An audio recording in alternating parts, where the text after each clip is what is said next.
Bonjour à tous et bienvenue dans ce webinaire d'EliFX Université concernant la formation au trading et les divergences. Alors avant de commencer, est-ce que vous pouvez me dire si le son et l'image sont bons? Bonjour Roger, parfait, apparemment ça fonctionne. Jean-Yves me dit que c'est bon aussi. Très bien, tout fonctionne. On attend encore un peu pour les retardataires et on va pouvoir commencer. Salut Geoffrey.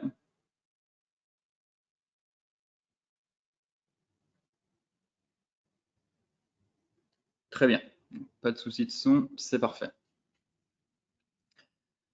Alors bonjour à tous, pour celles et ceux qui ne me connaissent pas, je suis Joris Zana, analyste de marché pour DailyFX France et aujourd'hui nous nous retrouvons pour un webinaire sur les formations, du moins sur le trading avec les divergences et tout particulièrement le trading avec l'indicateur RSI. Alors, avant de commencer, je vous laisse prendre connaissance de l'avertissement légal sur les risques.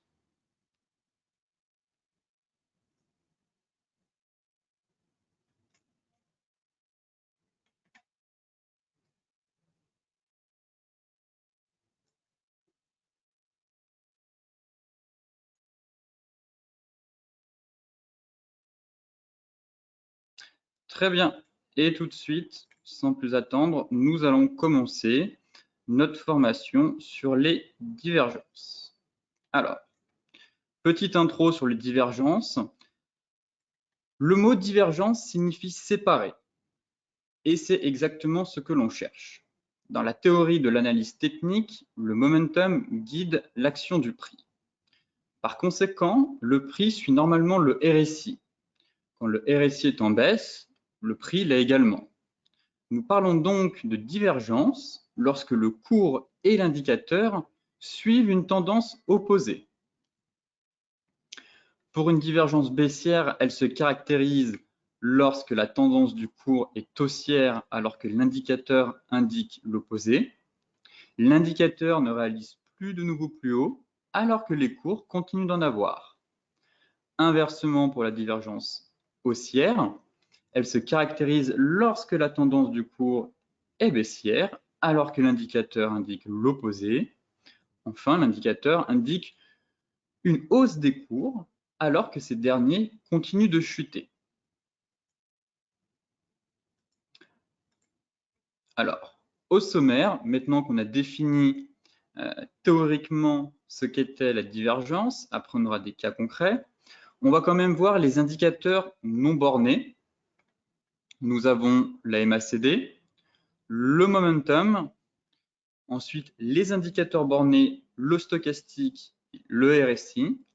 Enfin, comment trader les divergences avec l'indicateur RSI. Toujours, on terminera avec un peu de live et des cas concrets sur ce qui se passe actuellement sur les marchés. Et bien sûr, je répondrai à toutes vos questions. Alors, concernant le sommaire, les indicateurs non bornés et bornés, honnêtement, ça va aller très très vite. Je vous ai fait juste un cas concret parce que c'est pas le plus important. Moi, ma méthode, c'est essentiellement sur le RSI, mais c'est pour vous expliquer, surtout comprendre la différence qu'il y a entre un indicateur borné et non borné. Après, les conditions, je pense, du RSI, je n'ai pas backtesté, on va dire, sur le MACD, sur la MACD et le momentum, mais pour moi, les conditions que vous allez voir dans ce webinaire sont applicables pour le stochastique. Après, pour le MACD et le momentum, je ne suis pas rentré du tout dans les détails. C'est juste pour vous montrer vraiment en quoi consiste un indicateur borné et non borné. En soi, la divergence reste la même, mais sur le RSI, je vous ai mis beaucoup de critères et de règles à respecter. Et je ne sais pas si elles sont les mêmes sur ces indicateurs-là. Après, ce sera à vous de faire quelques recherches, mais aujourd'hui, c'est vraiment focus sur le RSI. Alors tout de suite, on va commencer avec les indicateurs non bornés, la MACD. En fait, ce qu'on appelle un indicateur non borné, eh bien, c'est tout simplement un indicateur qui n'a pas de maximum ou de minimum défini et donc l'utiliser dans les mêmes conditions que les indicateurs bornés serait erroné. Comme vous pouvez le voir, en général, pour le RSI ou le stochastique, vous avez votre ligne de neutralité à 0 et surachat et survente entre 70, 80 ou 20, 30, mais surtout vous êtes borné entre 100 et 0, on va dire, même si l'indicateur va très rarement à 100 et même quasiment jamais à 0. On est monté dans des cas de surachat ou de survente assez extrêmes sur certains actifs, mais en général, on n'atteint pas ce plafond de verre, on va dire. Toutefois, voilà, c'est borné. Alors que ici, sur la MACD, c'est un indicateur non borné. Il n'y a pas de limite, que ce soit à la hausse ou à la baisse. Donc, c'était pour vous expliquer la principale différence, surtout, entre l'indicateur borné et l'indicateur non borné. Et en fait, tout va se jouer dans la ligne de neutralité. Pour le RSI, c'est la ligne à 50, qui est d'une extrême importance. Donc, on verra ça après en détail pour justement comprendre l'utilité de cette ligne. Ici, on a une divergence baissière. Comme vous voyez, on a un premier top de marché qui est réalisé par la MACD et par les prix. Derrière, on fait un nouveau creux et logiquement, l'indicateur devrait déclencher, vu qu'on a fait un nouveau top, un nouveau sommet, plus haut que le précédent. Et hélas, nous n'avons pas de sommet plus haut que le précédent. Nous avons donc une divergence et nous avons une divergence baissière, ce qui derrière a entraîné la chute des cours de l'euro-dollar. Là, on est sur un graphique hebdomadaire sur l'euro-dollar et en fin 2000, on va dire début 2018, la MACD donnait un signal de divergence sur l'unité de temps hebdomadaire. Et derrière, le marché, effectivement, s'est mis à chuter. Donc voilà les conditions, enfin, ce n'est pas vraiment les conditions parce que je ne veux pas rentrer dans les détails, mais voilà comment on identifie déjà une divergence, comprendre la relation entre les prix et l'indicateur. Et c'est exactement la même chose pour le momentum. Si vous utilisez le momentum comme outil d'analyse, eh bien, c'est la même chose. Là, on avait une divergence haussière. Ici, je vous ai mis une divergence, on avait une divergence baissière dans la slide précédente. Ici, nous avons une divergence haussière sur le momentum. Vous voyez que les prix, ici, ont fait un creux de marché. Et derrière, on fait un nouveau plus bas, mais l'indicateur, lui, ne suit pas. Au contraire, on fait un creux plus haut que le précédent. On a une divergence au niveau des prix et de l'indicateur. Effectivement, derrière, on est sur le CAC 40 en données journalières. En plus, ici, on avait un petit signal pour celles et ceux qui ont suivi les chandeliers japonais avec un avalement sur notre creux. Très bien, effectivement, condition de renforcement de notre divergence. Tant mieux, si on a plusieurs éléments. Et derrière, le marché, effectivement, s'est retourné, a mis fin à cette courte baisse, puisqu'on était dans un range essentiellement, et s'est retourné pour aller rejoindre la borne opposée. Et pareil que sur la MACD, ce sont un indicateur, il n'est pas borné. Là, on voit moins 300 et plus 300, mais en vrai, si je dézoome ce graphique, je peux aller jusqu'à moins 500 ou plus 800. Voilà, c'est pas un souci. On a juste la ligne 0. Mais c'est un indicateur non borné. Il n'est pas plafonné, on va dire, comme le stochastique ou le RSI. Et là, justement, on entre sur les indicateurs bornés. Vous voyez bien qu'on détermine en général notre zone de surachat au niveau des 80 et notre zone de survente au niveau des 20. Mais on est plafonné, on est borné entre 100 et 0, même si on atteint très rarement les zéros. Mais ce qu'il faut retenir, c'est que l'indicateur est borné, tout simplement. Alors, ici, c'est la même chose. On a un creux, un top de marché qui est fait, ici, un nouveau plus haut. Derrière, l'indicateur, lui, ne matérialise pas un nouveau plus haut. On a une divergence baissière sur l'indicateur stochastique. Et derrière, ça, c'est un graphique actuellement du GBP CAD en données journalières. Donc, on a eu une légère divergence ici sur la résistance en plus. et derrière, les cours ont commencé à corriger. Voici en gros le fonctionnement des divergences sur les principaux indicateurs, que ce soit bornés ou non bornés. Maintenant, nous, ce qui nous intéresse, c'est le RSI. Comment on l'utilise, comment il fonctionne, comment on entre de position, comment on sort de position. Est-ce qu'on a un bon ratio? Est-ce que le marché nous dit de rentrer en position ou de sortir de position? On va étudier tout ça durant ce webinaire, car moi j'utilise essentiellement le RSI. C'est un indicateur que je pense plutôt bien maîtriser, tous les aspects. On a aussi d'autres divergences, bien sûr, qu'on appelle les divergences cachées. Honnêtement, je n'ai pas voulu les mettre dans ce webinaire, sinon ça aurait été trop long. Comme je vous le dis, je préfère faire des webinaires un peu plus courts, tout le monde regarde à la fin. Sinon, derrière, on ne s'en sort pas, et surtout que les divergences cachées, vous pourrez faire quelques recherches après vous sur Internet, c'est bien de les connaître, mais ce n'est pas ce qui fonctionne le mieux. Voilà. Donc, je préfère utiliser les divergences classiques. Alors en fait, le RSI, c'est tout simplement un indicateur technique qui fait partie des outils d'analyse pour investir en bourse. Parmi les nombreux outils de trading à la disposition du trader, l'indicateur RSI est l'un des indicateurs les plus utilisés, que ce soit par les débutants ou par les investisseurs les plus expérimentés. Son utilité et sa facilité d'utilisation en font un outil précieux pour investir en bourse, on va dire. C'est avant tout l'indice de force relative. Il reflète la force relative des mouvements haussiers en comparaison aux mouvements haussiers. Je ne vous ai pas mis la formule non plus, mais si vous souhaitez pareil approfondir, eh bien, je vous conseille de faire quelques recherches sur Google pour comprendre la formule mathématique du RSI. Il a été développé à l'origine par M. Wallace Wilder en 1978.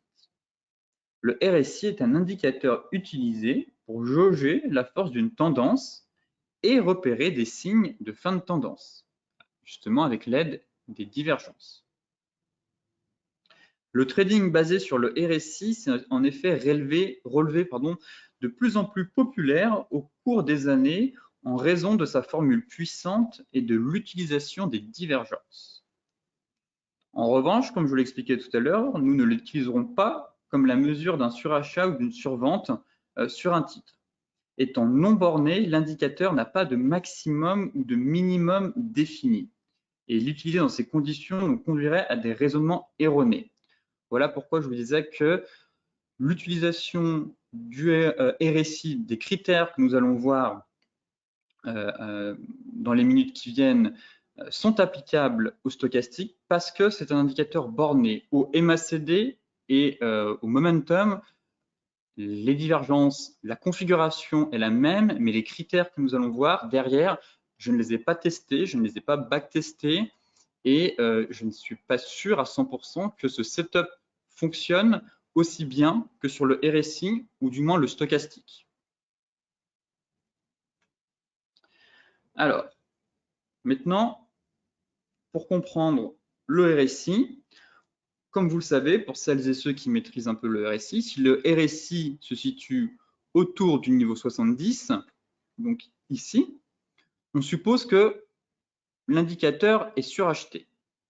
C'est une situation dans laquelle les prix ont augmenté de manière forte et que le mouvement risque peut-être de s'affaiblir ou au contraire, quand on rentre dans une zone de surachat, ça ne veut pas forcément dire qu'il faut vendre. Au contraire, c'est tout simplement une force relative acheteuse qui se met en place. Et derrière, la personne qui vend ici, tout simplement à peu près par là, qui correspond à cette bougie-là, derrière, le marché, lui, continue de monter.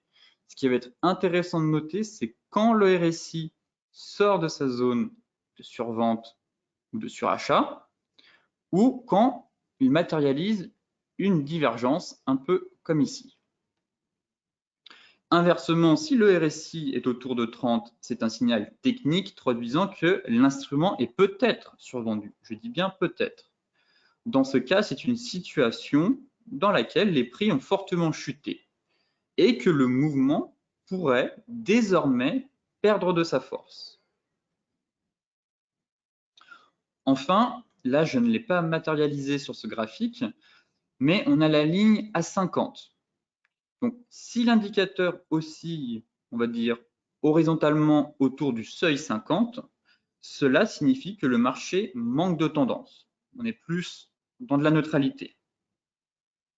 Le niveau 50 est tout simplement la ligne médiane qui sépare les territoires haussiers et baissiers de l'indicateur. On va généralement dire que sous les 50, la tendance est plutôt baissière et qu'au-dessus des 50, la tendance est plutôt haussière. Et ce qui va nous intéresser, nous, dans ce chapitre, c'est le passage des seuils à 30, à 50 et à 70 qui donnent des signaux de trading. Voilà. Et donc, beaucoup de traders utilisent le RSI pour repérer les divergences et pour pouvoir les trader. Pour moi, la divergence est un outil qui est relativement fiable si on y ajoute quelques filtres comparés aux autres signaux techniques permettant d'anticiper un inversement de la tendance. Effectivement, les divergences, je pense qu'elles fonctionnent. Dans du trading, on est sur des probabilités, comme toujours, environ 70% du temps. Un peu plus, parfois un peu moins, tout dépend des actifs. Derrière, c'est d'avoir plusieurs éléments convergents. Quand on prend une divergence, c'est de se dire, pas uniquement dire chouette, il y a une divergence, je fonce tête baissée. C'est de réunir un maximum d'éléments pour justement augmenter la probabilité de réussite de cette divergence. Et parfois, il y a des actifs où les divergences ont plus de succès que sur d'autres actifs. Clairement, sur le Bitcoin, je sais que certains d'entre vous n'aiment pas forcément les crypto-monnaies, mais moi j'affectionne tout particulièrement les crypto-monnaies et je me suis rendu compte que sur le Bitcoin, le taux de réussite des divergences était extrêmement élevé.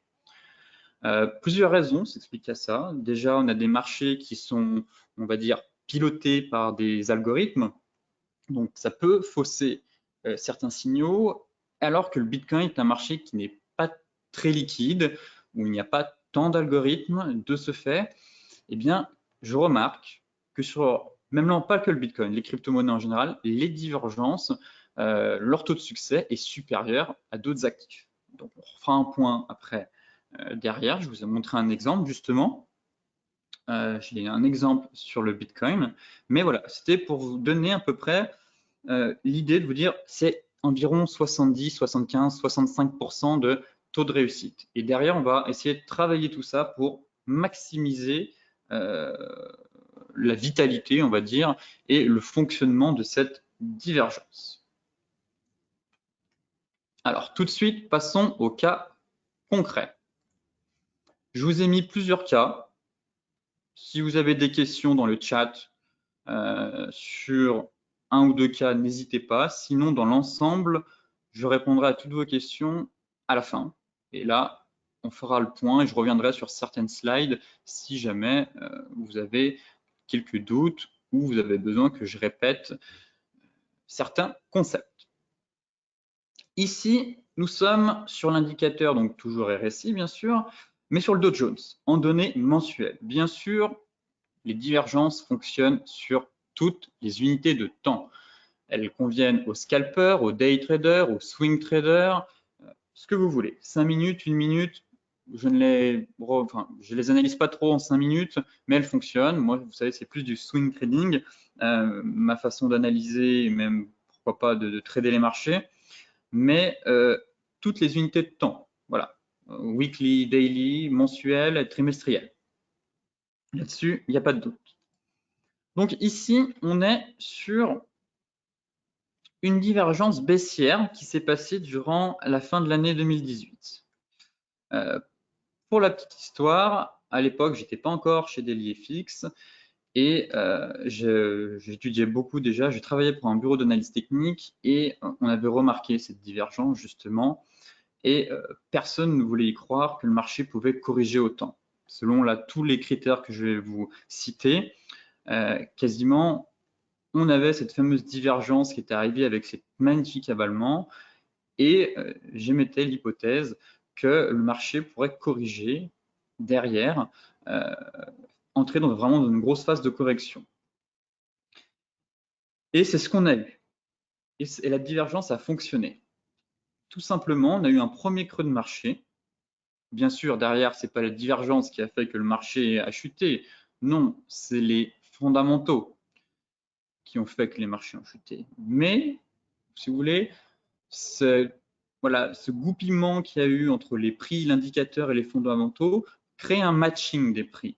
Et derrière, ça a validé du moins ce setup, cette divergence baissière.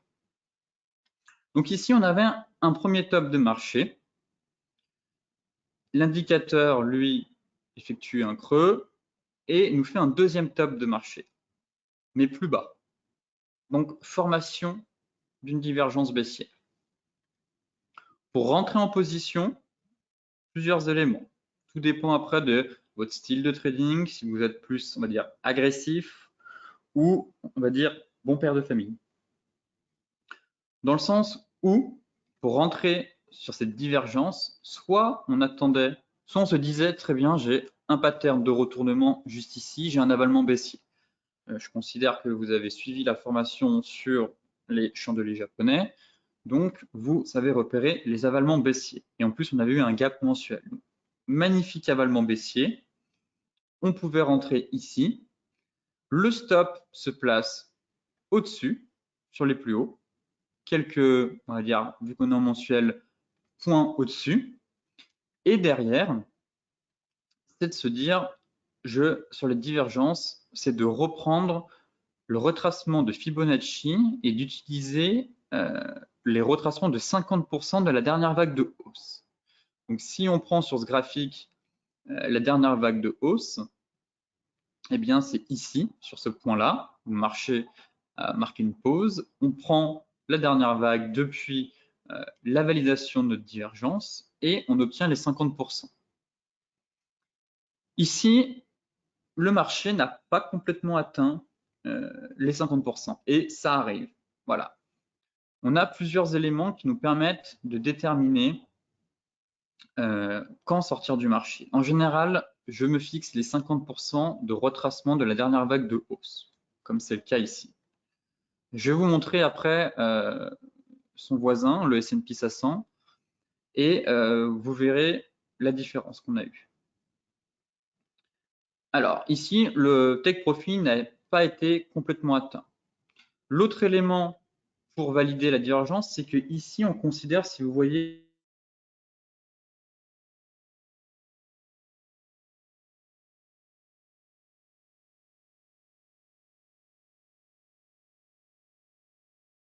ce qu'on me redit, je préfère moi dire des creux, mais on va l'appeler bruit si vous voulez.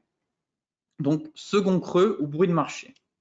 Eh bien, il faut attendre que l'indicateur casse en clôture, du moins en clôture de bougie du coup, votre creux ou votre bruit de marché. Et ici, ça tombait bien, cette bougie validait. Vous voyez, cette bougie-là, le creux, ce qui se fait juste ici, correspond à cette bougie. Donc, on validait bien notre creux ou notre bruit de marché. Donc, ça nous permettait de rentrer en position ici, avoir un stop et viser soit les 50%, soit justement la ligne de neutralité à 50. Honnêtement, ce n'est pas dans un premier temps ce que je cherche à viser, c'est les 50%. Toutefois, quand cette ligne, on va dire que cette ligne, ce qui va m'intéresser, c'est la cassure et la réintégration de cette ligne, si vous voulez. Là, on est juste venu buter dessus, mais c'est un élément important. Quand le marché stoppe dessus et qu'on voit que ça commence à repartir, c'est qu'elle fait obstacle, tout simplement, et que, eh bien, prendre quelques bénéfices, mettre son stop à break-even, ne pas donner. Si vous êtes rentré ici, derrière, eh bien, le marché est quand même reparti à la hausse, on n'a plus un crack boursier. Mais voilà, ici, vous avez fait un joli trade, eh bien, on ne donne pas ses points au marché, on encaisse des bénéfices partiels, on met son stop à break-even, un stop à 0, pour ne pas tout redonner au marché. Donc ici, c'était le cas. On est venu une première fois donc sur la ligne de neutralité et je disais après on est en mensuel bien sûr, à vous de descendre sur des unités de temps plus courtes pour savoir si oui ou non, peut-être qu'en hebdomadaire ou peut-être qu'en journalier, on commençait à avoir des éléments qui pouvaient nous indiquer qu'on avait quand même peut-être bien chuté, qu'un rebond allait se mettre en place. Donc voici le premier, on va dire, setup de trading avec la divergence, comment entrer en position, comment sortir et comment fixer un take profit et son stop loss. Et derrière, en général, ça vous fait quand même un ratio assez correct, je trouve. On peut toujours affiner. On va voir sur le S&P justement. Ici, c'était le même cas.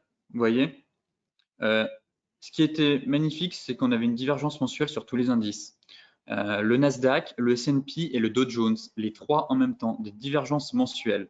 Petit rappel, la dernière fois qu'on a eu des divergences mensuelles, c'était en 2008. Entre-temps, on a eu un cycle de 10 ans sans aucune divergence. Donc autant vous dire que quand il y avait ces trois divergences sur les trois indices, eh bien, je commençais à me dire qu'on pourrait, après 10 ans de hausse, quasiment, en 2018, me dire, tiens, une phase de correction serait tout à fait légitime. Surtout quand les trois étaient sur tous les indices américains, je parle. Et ici, on a eu le même cas, vous voyez. Et c'est ça qui est important de réussir un peu à jongler, je trouve, entre les indices et vous dire, c'est le même setup, je ne vais pas le reprendre, on a eu un avalement, le stop se place au-dessus. Ici, quand on rentre, eh bien, ça confirme la cassure du bruit. Et surtout, on a atteint les 50%, alors que sur le Dow Jones, on n'y est pas allé. Et de se dire, tiens, si vous étiez short sur le Dow Jones et le S&P, que vous voyez le S&P atteindre les 50% et que le Dow Jones n'y est toujours pas, eh bien, si un rebond se met en place, je ne vois pas pourquoi le Dow Jones ne rebondirait pas lui aussi. Donc, ça permettait de se mettre une alerte, se dire, tiens, là, le S&P a atteint son TP, sur le Dow Jones, il devait manquer 500 points, je vais pas faire... je vais pas rester en mode cupide et me dire non, je veux mes 400 points alors que le marché sur le Dow Jones avait perdu 3000, 4000 points. Donc pour 400 points, non, on laisse ça au marché, on prend ses bénéfices et on dit merci, au revoir. C'est voilà ce qui s'est passé sur le S&P. Et intéressant, c'est que vous voyez ici, en fait, on avait cassé notre ligne de 50 et qu'on l'a réintégrée. Et ça, c'est pas bon. Ça montrait justement, attention, le marché a cassé la ligne des 50 et c'est bien que le marché reste en dessous. Parfois, il va arriver, si vous voulez, que le marché recasse, au final, ça repart. Mais sur le long terme, c'est quand même pas bon quand vous avez un signal qui casse votre ligne de 50, vous dire très bien, je peux garder le trade pour viser les 61,8. Mais là, derrière, eh bien, on réintègre au-dessus. Qui plus est, on a ici un piercing pattern, un chandelier de retournement que je vous avais montré, il me semble, dans la formation sur les chandeliers. Donc derrière, eh bien, le marché est reparti à la hausse. Voilà un peu comment on pouvait jongler entre les deux indices et utiliser les divergences.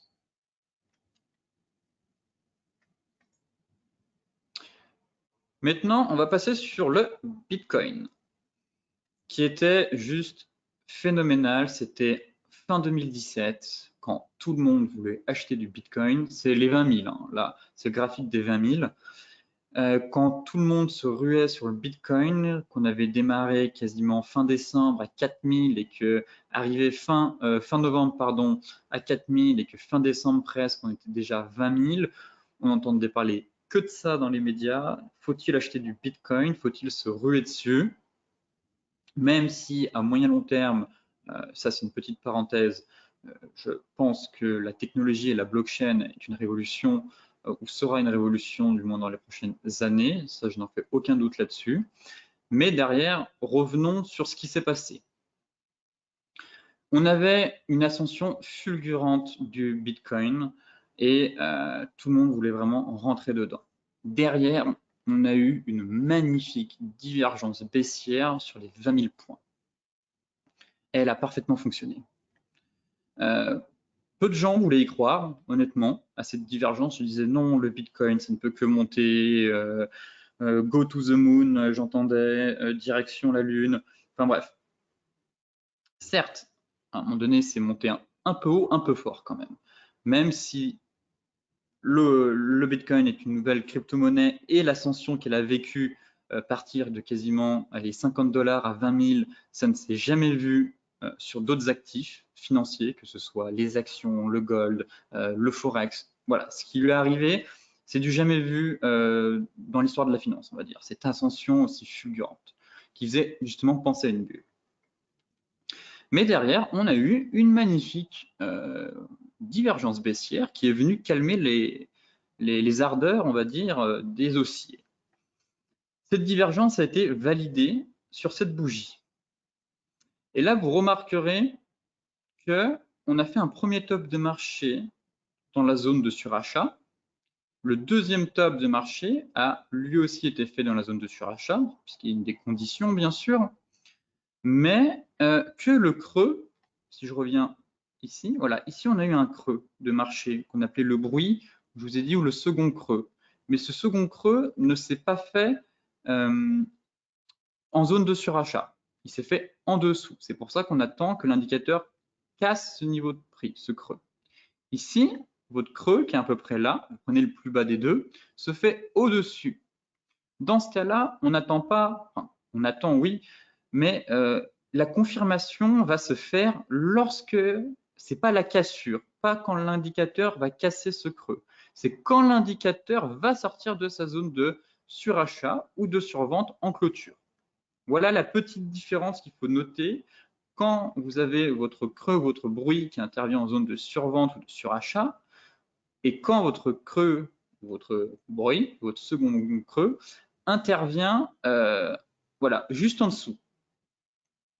Ici, c'est la petite différence. Il y en a un, on va attendre que la cassure du bruit se fasse, et l'autre qu'on sorte de la zone de surachat ou de survente. Donc ici, cette bougie-là, en fait, eh bien, nous donnait la confirmation de la divergence. Derrière, comme d'habitude, on reprend les 50% de retracement de la dernière vague de hausse, ici, et on est quand même venu chercher les 50. Parfait. On est même venu chercher, vous voyez, c'est assez précis. Pour un actif hyper volatile, on est venu au point près quasiment chercher les 61,8 de la dernière vague de hausse.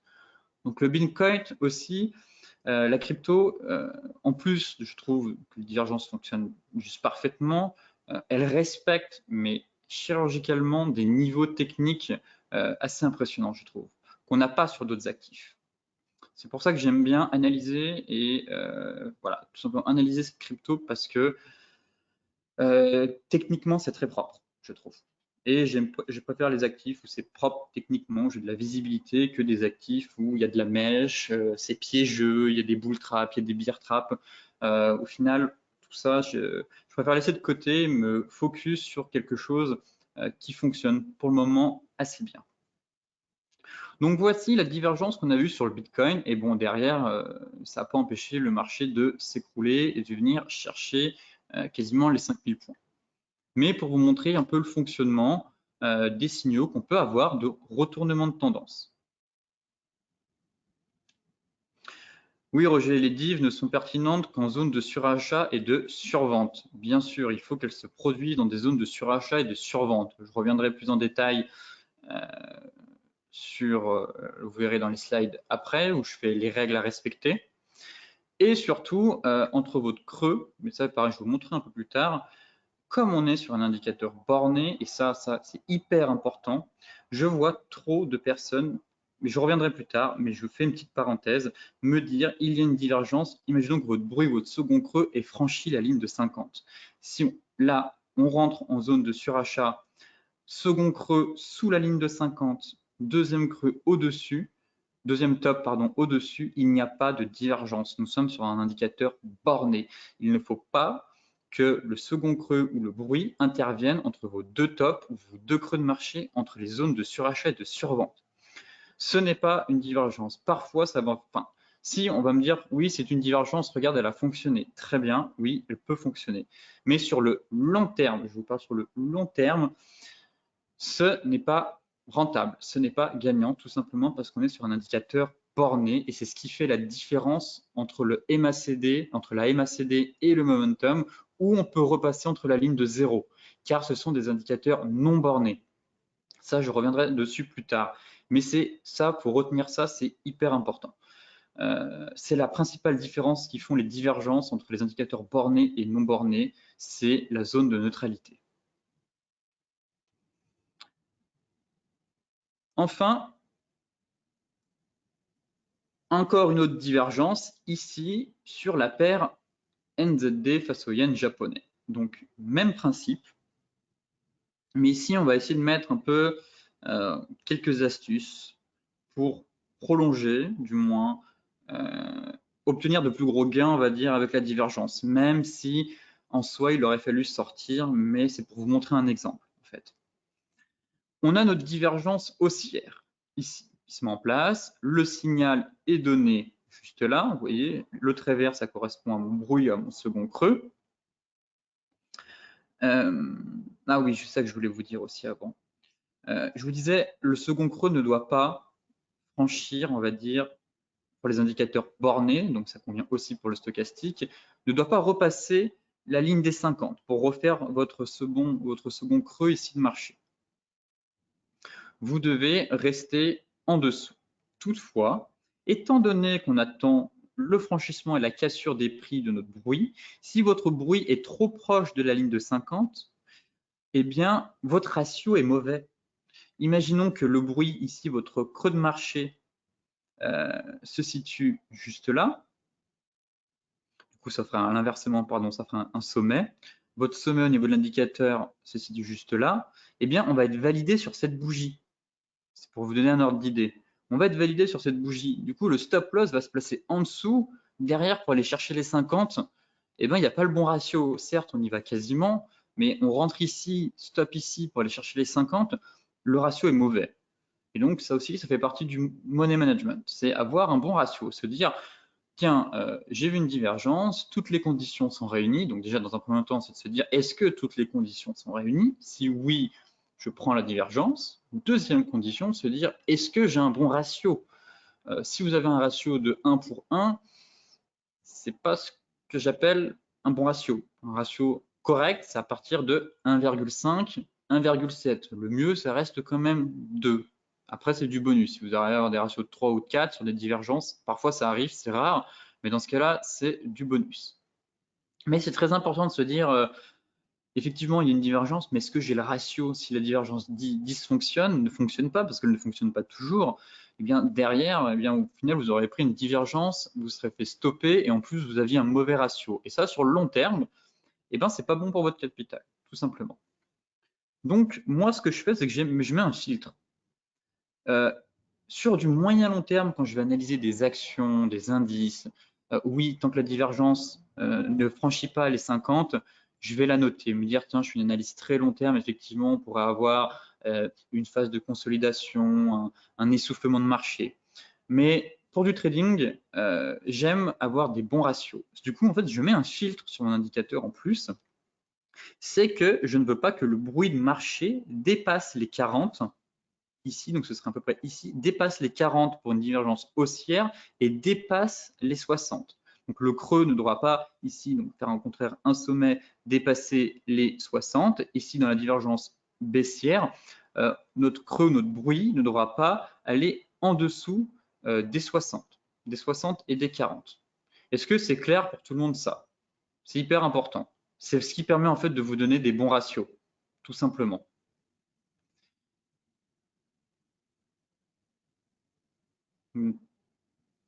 Très bien, donc je vois que c'est compris. Très bien cette astuce, c'est parfait, donc tout le monde a compris. De toute façon, je vous ai fait un petit résumé à la fin avec les règles à respecter, comme ça au moins vous ne pourrez pas les oublier et vous les connaîtrez surtout. Donc je vois que tout le monde a compris l'astuce, des 40 et des 60 pour le trading, pour filtrer, pour obtenir des meilleurs ratios. Ici, donc, on rentrait, hein, notre bruit de marché était vers les, juste en dessous de la ligne 30, on était quasiment, enfin bref, le signal était bon, on rentrait sur cette bougie, le stop se plaçait en dessous, on reprend 50% de la dernière vague de baisse, on est quasiment venu chercher. C'est vrai que c'est dommage d'être pas venu chercher à quelques pips les 50%. Toutefois, bon, en général, on place son take profit juste en dessous de la résistance et pour que le marché puisse prendre le TP. Ce que je voulais vous montrer dans cet exemple, c'est la personne qui se dit, tiens, comment prolonger ce trade? Bon, en général, il faut que plusieurs conditions soient réunies, parce que là, comme je vous le disais depuis tout à l'heure, effectivement, vous voyez qu'on est repassé, on a franchi notre ligne de neutralité des 50, effectivement, le marché est monté. Les personnes trop cupides qui n'ont pas voulu prendre le TP parce qu'il leur manquait 4 pips ici, eh bien, se sont dit très bien, le marché n'y est pas allé, il va peut-être retourner une deuxième fois, il a besoin de reculer pour mieux sauter. Finalement, s'il est prudent et qu'il respecte les conditions que je vous ai dit, vous voyez que l'indicateur ici repasse sous la ligne des 50 et qu'il aurait mieux fait de sortir ici que d'attendre, c'est-à-dire le marché va aller chercher les 50%. Non, il n'y est pas allé pour 4 ou 5 pips. Et vous voyez que derrière, on repasse en dessous et boum, le marché tombe. D'où l'importance de toujours garder en tête sa ligne de neutralité, de savoir si oui ou non, le marché va continuer à la hausse pour aller chercher le niveau opposé de surachat ou de survente, ou au contraire basculer ici pour casser et dans ce cas-là vous dire ok je sors parce que sinon je vais redonner tous mes gains au marché. Et voilà, et c'est ce qui s'est passé. Même si votre stop était en dessous, mais dans cet exemple, ce que je voulais vous montrer, c'était, parce que j'en ai pas trouvé beaucoup, je vous avoue que c'est assez rare à trouver des exemples comme ça, mais c'est important de connaître aussi cette astuce. Imaginons qu'on n'aurait pas eu en dessous, ici, que l'indicateur ne serait pas revenu. Donc en fait, le marché aurait continué ici, qu'on n'aurait pas eu ce creux de marché, qu'on aurait continué d'évoluer tout simplement au-dessus de notre ligne de neutralité. Dans ce cas-là, première prise de bénéfice à 50, retracement 50%. Ici, on dit qu'on n'a pas eu ce creux. C'est une hypothèse. On va chercher ici, on casse, première prise de bénéfice, on met stop à break-even. On peut plus, on prend 50% des bénéfices, stop à break-even, on peut plus se faire stopper et se dire, tiens, maintenant, quel niveau je peux aller chercher? Et bien, en fait, il y a deux méthodes. Il y a la première méthode qui va vous dire, tant que le RSI ne repasse pas en dessous, très bien, ça vous le savez maintenant, mais la deuxième, ça va être quand le RSI commence à rentrer en zone de surachat ici ou de survente. Donc, dès qu'il rentre en zone de surachat ou de survente, se dire tiens, est-ce que je ne referai pas une prise de bénéfice? Donc à peu près sur ce chandelier. Sinon, tout simplement, on a un super exemple sur le pétrole, je vous montrerai tout à l'heure, c'est de prolonger votre ligne. Parce que le RSI s'utilise aussi, oui en plus c'est vrai, il y avait une étoile du soir, pardon, bien vu Geoffrey là-dessus, donc ça mettait en alerte pour sortir. Pour revenir ici, on prolonge notre droite de tendance. Parce que sur le RSI, on peut mettre des canaux, des biseaux, des droites de tendance. Vous pouvez tout placer sur l'indicateur RSI, ça fonctionne. Donc ici, vous tracez une droite de votre premier creux de marché et de votre second creux de marché et vous prolongez. Et lorsque l'indicateur casse, et uniquement lorsqu'il casse votre droite de tendance, du coup, à la hausse, à peu près sur cette bougie, bon, j'ai pas mis un trait très précis, mais sur cette bougie-là ou sur celle-là, eh bien, vous sortez du marché. Et ça peut vous faire de superbes trades. Imaginez le ratio, vous êtes rentré ici, stop plus bas. Après, on est sur un trade très très long, il faut le tenir aussi celui-là, bien sûr. Hein. Mais sur du scalping, sur de l'intraday, ou sur des... Voilà, parce que là, je me suis mis en journalier, mais la méthodologie reste la même. Mais ça vous fait des super trades avec une prise de bénéfice à 50% et derrière, en fait, on retrace toute la vague de hausse et vous sortez uniquement ici, ce qui vous fait un énorme ratio. Ça arrive très rarement, ce genre de configuration, mais il faut savoir les saisir. Tout simplement, ça fait partie du trading. Parfois, il y a des mois qui vont être compliqués, d'autres qui vont être bons, et parfois, vous avez des opportunités qui se présentent, et il faut savoir, en fait, se dire, eh bien, je laisse courir mes gains. Et ça, c'est compliqué de savoir couper ses pertes et de laisser courir ses gains. Eh bien, vous gardez juste un petit reliquat. vous coupez 50% ou même 75% de la position et vous en gardez 25. Mais c'est sur ces 25-là, en fait, c'est sur ces 25-là que vous allez faire votre capital et que vous allez vraiment exploser votre compte de trading et du moins comprendre les mécanismes de la bourse et de se dire, tiens, on est dans une phase de tendance, le marché est haussier, eh bien, je garde ma position tant que je n'ai pas un signal de sortie de position. Et le signal de sortie de position, il se faisait ici. Après, voilà, on est quand même repassé en dessous des 50, mais pour certains traders aguerris, ce serait dit, ouais, tiens, au final, ma divergence, je vais la reprendre parce qu'on est sur un double bottom et que le marché peut partir. Finalement, on casse la ligne de coup qui correspond à mes 50% de retracement de Fibonacci, ma ligne de coup du double bottom. Si je reporte la hauteur, ça me donne quasiment le retracement de 50. Après, voilà, derrière, c'est toute une logique à avoir. Là, je suis juste resté sur la divergence. Mais c'est pour ça que j'ai dit, j'invalidais ça parce qu'on avait un risque de double bottom, il fallait l'anticiper, mais il y a tout un mécanisme qui se met derrière. Il n'y a pas que l'analyse de la divergence, il n'y a pas que l'analyse des prix. Enfin, si, du coup, il y a beaucoup l'analyse des prix pour détecter des figures chartistes et savoir si, au contraire, on garde le trade parce qu'on est dans la tendance et que le train est en marche et qu'il faut rester dedans, ou au contraire, qu'on a un essoufflement et qu'il faut sortir ici. Et finalement, oui, on a eu un essoufflement derrière, le marché a corrigé. Voilà les petites astuces que vous pouvez trouver concernant les divergences. Pour revenir ici, on est sur une divergence RSI CAC 40 futur en données journalières. Pour vous montrer, voilà, tout simplement que cette divergence, je ne l'aurais pas prise. On est juste, on est très très juste. C'était pour vous montrer l'exemple. Ici, l'indicateur vient taper les 50. On est un peu limite, mais on n'a pas cassé. On est très très limite, mais elle n'est pas invalidée. En soi, elle n'est pas invalidée. Ça, je saurais pu m'en servir dans une analyse, mais pour trader, celle-là, je ne l'aurais pas prise. Tout simplement pourquoi? Parce que si vous attendez en fait la cassure de votre bruit ici ou du creux que vous avez là, eh bien derrière, en fait, quand on se dit bah tiens, on surveille la ligne de neutralité, eh bien, on y est déjà dessus, tout simplement. Donc c'est pas tip top. Voilà pourquoi je filtre à 60 et que je filtre à 40. Ça me permet d'avoir une marge et d'augmenter mon ratio. Et derrière, voilà, ici je l'ai encadré, on rentre sur ce chandelier. Et vous voyez bien qu'en fait, vous avez un ratio qui est complètement naze. Vous rentrez ici, alors certes, ça va fonctionner. Et puis il me semble qu'elle a même pas. Si, elle a fonctionné, mais elle a partiellement fonctionné. Vous voyez, vous rentrez ici, et finalement, eh ben, ça vous fait un stop au-dessus.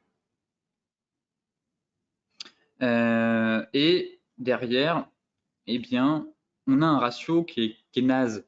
On a quasiment de 1 pour 1, et ça, c'est pas bon. Comme je dis, il faut avoir minimum avoir un ratio de, allez, de 1 pour 1,5 ou de 1 pour 2. C'est mieux, allez, 1,8. Moi, je préfère les 1,7, 1,8. Le mieux reste 2. Voilà. Ici, c'est un ratio qui est pas bon. Et derrière l'indicateur, voilà, c'est bien de l'identifier. Si vous êtes à l'achat et vous dire ah, tiens, il y a la divergence, peut-être que je vais peut-être sortir ma position acheteuse, mais la prendre, pareil, sur du moyen long terme, franchement, c'est pas top. C'est pas viable, on va dire. Mais c'est bien de les repérer. Et effectivement, la personne un peu plus prudente qui jouait quand même cette divergence baissière se disait, eh bien, je peux sortir du marché ici quand le marché repasse au-dessus de la ligne des 50. Donc là, ça va. Il s'en sortait bien pour le coup. Ça aurait pu être pire. Donc, il rentrait ici, stop là, mauvais ratio, mais tumultueux, on y va quand même. Derrière, ça prend pas. Au final, on ne va pas chercher les 50. Mais le marché nous offre la possibilité de sortir proprement. Et ça, c'est assez rare sur le marché. Souvent, on peut se faire dégommer très facilement quand on débute. Et là, le marché vous laisse sortir en disant tiens, tu as pris quelques points, je te les laisse, mais attention derrière, sois pas trop gourmand parce que je viens chercher ton stop. Tout simplement, c'est ce qui s'est passé. Le signal de sortie vous est donné ici, vous sortez, point barre. Le marché derrière, allez chercher votre stop qui était sur les plus hauts. Voilà la divergence que j'aime pas trop, mais que je suis obligé d'aborder avec vous, mais qu'on peut voir, on peut analyser en tout cas sur le CAC, qu'on est proche de la ligne des 50%. Voilà pourquoi je vous disais, mettez des filtres, 40, 60, c'est plus propre. Et vous serez plus serein dans votre trading surtout. Ici, c'était le pétrole. En fait, c'était l'exemple que je voulais vous montrer. Ah si, il était bon sur le pétrole. C'était une magnifique divergence aussi, celle-là. Là, on est durant la chute des indices. Pareil, en fait, on a vu en parallèle la chute des indices fin novembre, début octobre, décembre 2018. Le pétrole avait fait pareil. On était passé de quasiment 90 $ à 50 $. Et il chutait, il chutait, il chutait. À un moment donné, il a fallu quand même mettre fin à l'hémorragie et on a eu une divergence qui nous a indiqué attention, possible fin de baisse, le marché pourrait potentiellement reprendre beaucoup de hauteur. Et honnêtement, celle-là, pour être transparent, je l'avais notée, mais je ne m'attendais pas à ce que le marché, après être passé de 85 à 50, réussissent à reconquérir les 61,8 de Fibonacci. Honnêtement, j'ai été très surpris de cette divergence. Je ne m'attendais pas à ce qu'elle ait autant de force. Mais toutefois, elle a marché une nouvelle fois. Donc ici, vous voyez que votre bruit, il se situe, vous voyez, allez, on est à 41, mais c'est bon quand même. J'ai mis la ligne verte, on est presque proche des 40, 41. On va pas chipoter pour un ou deux, c'est bon quand même. Surtout une divergence énorme comme celle-là. On rentre ici, à la cassure. Donc on rentre sur ce chandelier, notre stop sous les plus bas, et puis on va chercher les 50 dans un premier temps. Si ça casse, eh ben, tant mieux, on va chercher les 61. Et là, ce que j'aimais bien justement, c'était qu'on a vraiment l'exemple si l'indicateur ne repasse pas sous notre ligne de neutralité des 50. Et vous voyez qu'ici, eh bien, on fait des petits pullbacks, on la teste, on la teste, on la teste, mais on n'est pas parvenu à la casser. Donc la dynamique est toujours bonne. On peut se dire, est-ce qu'on avait pris nos 50%? On n'avait pas encore pris nos 50%, mais là, on prend nos 50%. Bon, et bien derrière, se dire, eh bien, tiens, tout simplement, soit j'attends la cassure de l'indicateur de ma trendline, soit je vise les 61,8. Donc si vous visez les 61,8, derrière, bon, là vous sortez totalement la position, vous pouvez même peut-être regarder un petit reliquat en se disant, tiens, si on casse les 61,8, derrière, il y a une probabilité d'aller chercher totalement le retracement. Sinon, eh bien, vous prolongez votre droite qui passe par tous les plus bas et à la cassure, et vous voyez quand même comment c'est quand même bien fait les prix, puisque là, on avait un canal haussier, et bizarrement, la cassure de notre trendline, on a eu en même temps, en parallèle, 3 éléments qui nous indiquaient, c'est bon, là on sort, le marché va peut-être se retourner. Cassure de la trendline par l'indicateur, cassure de l'indicateur, cassure de la ligne de neutralité par l'indicateur, le tout sur cette bougie qui casse la borne basse du canal haussier. Là, vous avez techniquement tous les éléments, tous les ingrédients qui vous disent « Ok, on sort du marché ». Ça ne sert à rien de rester. Au contraire, on pourrait se prendre une baffe et tout perdre. Et d'ailleurs, c'est ce qui s'est passé. Le marché est passé de 74 à 60. Et on est même allé chercher les 56 un peu plus bas. Mais vous voyez comment on peut mettre, d'où l'importance de tracer des lignes de tendance, des droites de tendance sur l'indicateur, identifier la zone de neutralité et bien sûr, grâce à l'analyse technique, du moins chartiste, mettre un canal et voir qu'on a une cassure de canal qui coïncide avec la ligne de neutralité et notre oblique qui passe par les creux du marché. Voilà comment, ça n'arrive pas toujours des setups aussi propres que ça, mais quand ça arrive, c'est vraiment des signaux qu'il ne faut pas ignorer. Là, vous avez des éléments qui convergent, qui vous disent qu'il faut sortir du marché, on sort. En plus, vous avez atteint les 50 points barre, le marché derrière allait chuter. Mais c'est important de comprendre la mécanique, le raisonnement qu'il faut avoir à travers les divergences. Et là, on fait aussi un petit parallèle avec les figures chartistes et surtout l'interprétation des prix. Les divergences ne fonctionnent pas toujours.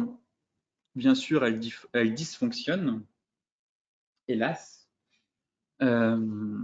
J'évoquais durant le séminaire sur les chandeliers japonais, justement, que je vous avais mis ce chandelier, je me souviens très bien. Et puisque ça coïncidait pile poil la formation sur les chandeliers japonais avec le graphe actuel, on était situé par là, donc c'était vraiment parfait. On était sur les plus hauts historiques du Nasdaq et on avait des chandeliers de retournement sur les indices US.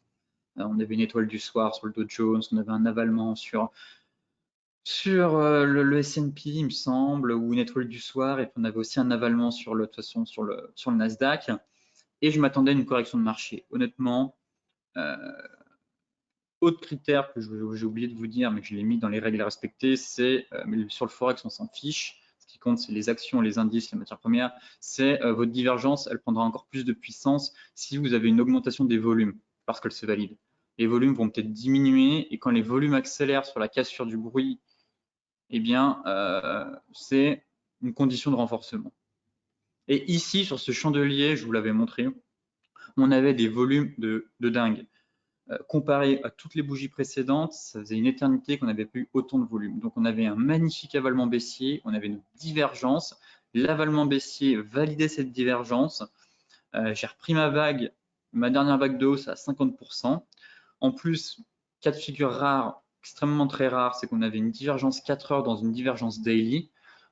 Si vous voulez, vous pourrez aller voir. Mais là, si je me mettais en 4 heures, on avait aussi une divergence. Si je me mettais en 4 heures, on avait en plus une divergence 4 heures qui se matérialisait sur la divergence daily. C'est hyper rare comme situation de marché.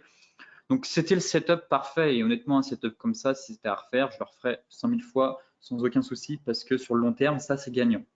Mais elle a dysfonctionné. Et ça arrive, vous voyez, qu'on n'est pas venu chercher les 50%. Je pars du principe qu'elle a dysfonctionné parce que soit on rentre ici et un peu compliqué derrière, on se mange un gap de 2%. Et bon, soit on rentre ici, mais bon, pour moi, on n'a même pas cherché les 38,2, donc il n'y a même pas la possibilité de mettre son stop à break-even.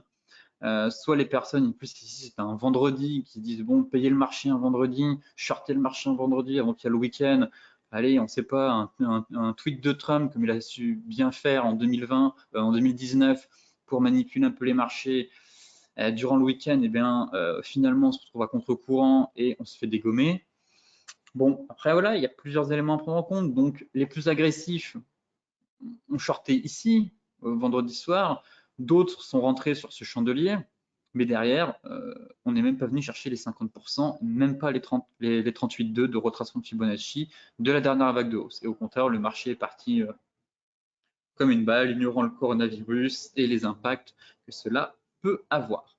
Donc c'est pour vous montrer aussi que malgré tout, c'est toujours mieux d'avoir un chandelier de retournement. Parfois, vous n'avez pas de chandelier de retournement, ce qui vous permet un peu d'anticiper, on va dire. Si vous avez un chandelier de retournement, mais qu'on n'a pas cassé le bruit, ça vous permet de rentrer un peu en position. Mais c'est comme je vous disais, tout dépend de votre profil.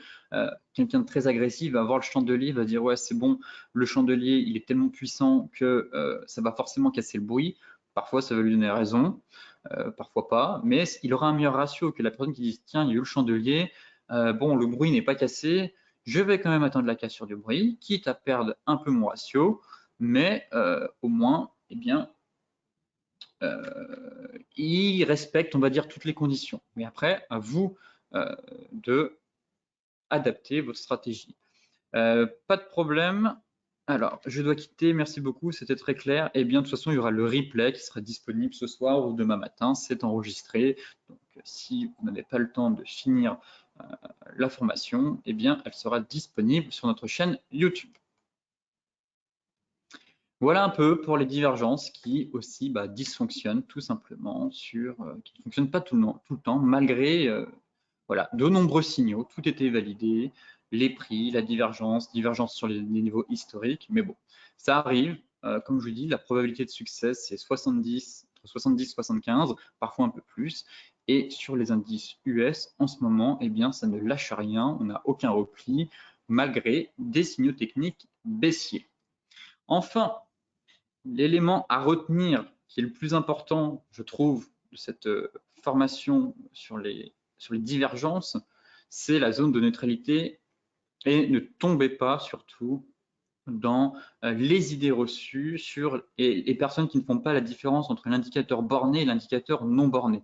je viens de passer 1 heure à vous expliquer la différence et le fonctionnement de la ligne de neutralité, vous ne pouvez plus faire l'erreur de me dire là il y a une divergence, là il n'y en a pas.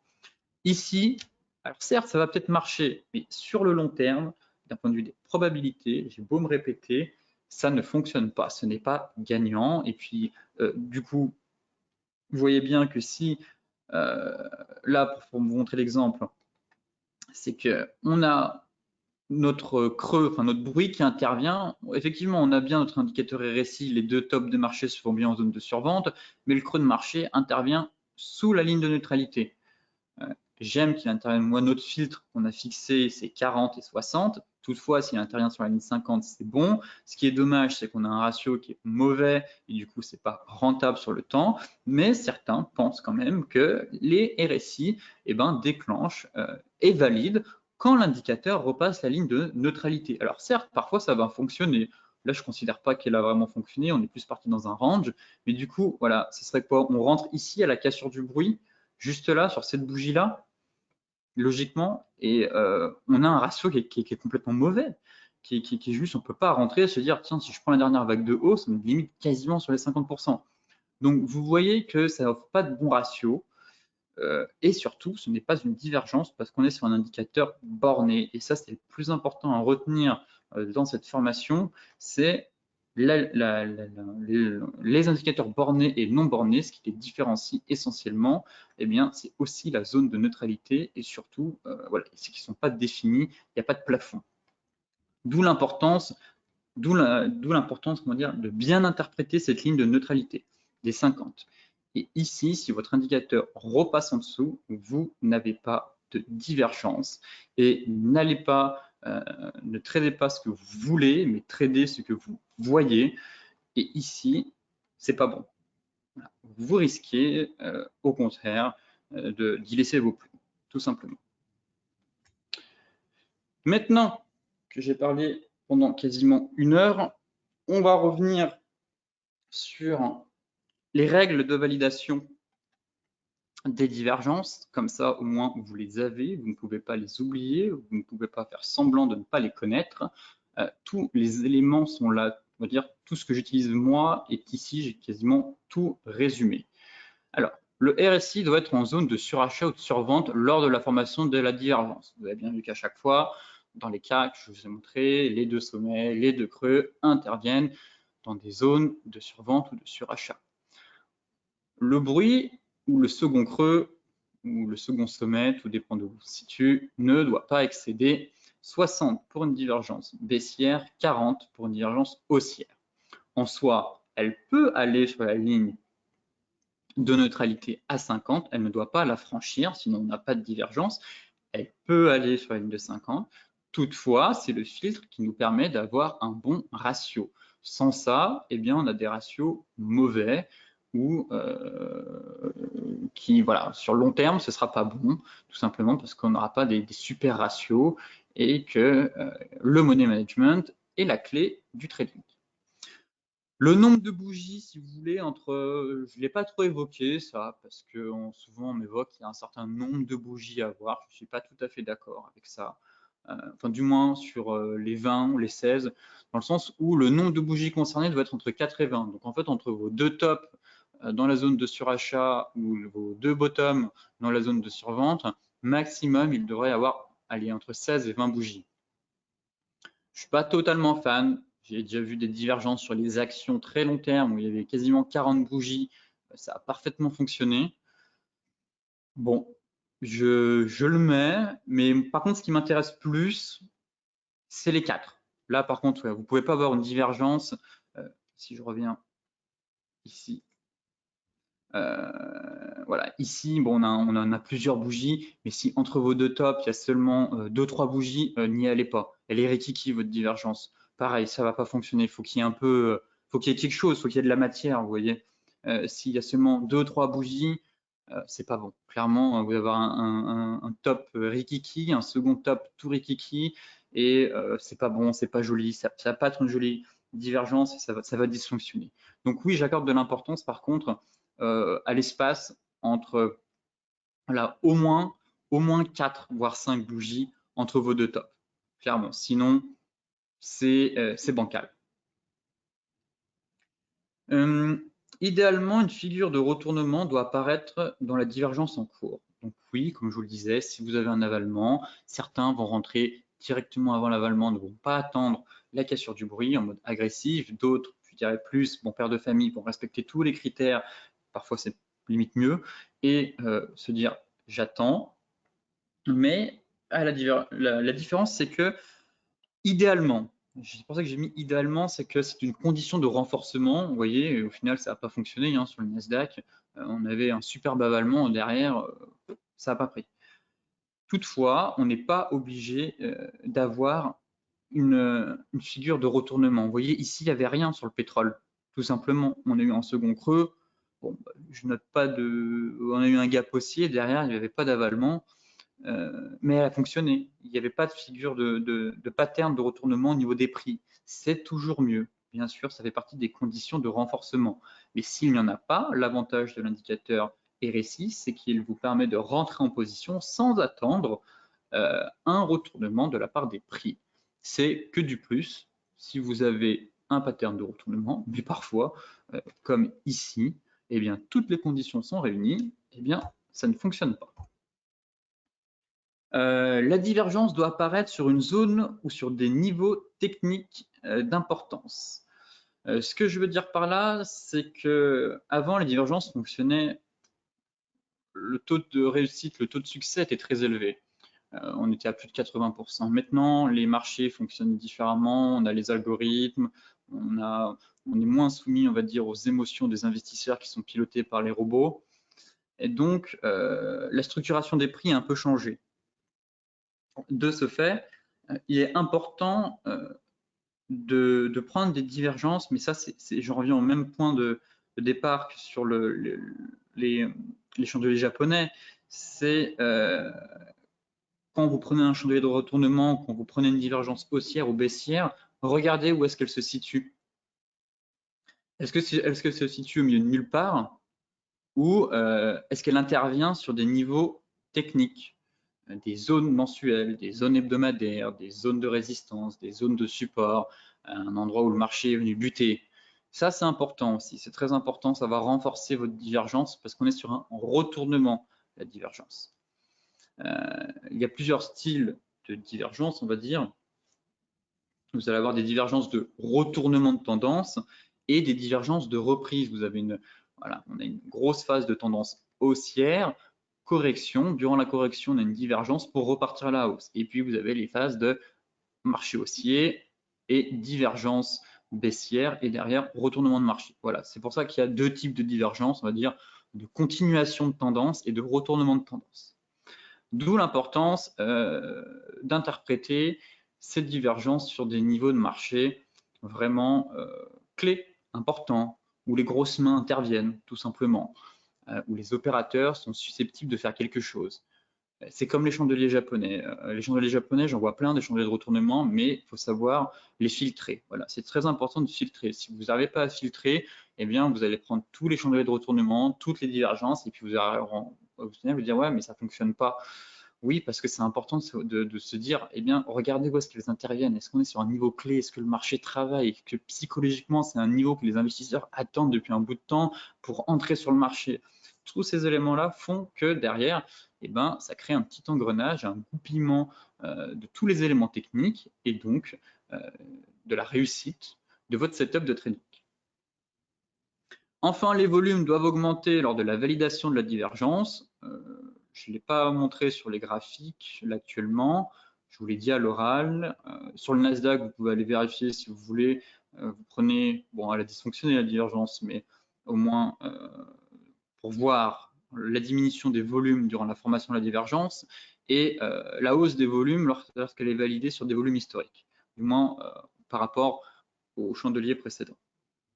Donc voilà tous les éléments importants et à connaître concernant la divergence. Enfin, le bruit ou le second creux, vous le savez maintenant, il se situe à l'intérieur de la divergence. Le point le plus haut pour une divergence haussière et le point le plus bas pour une divergence baissière. Voilà, il faut attendre que le bruit soit cassé par l'indicateur et par la bougie pour entrer en position. Écoutez, je viens de terminer.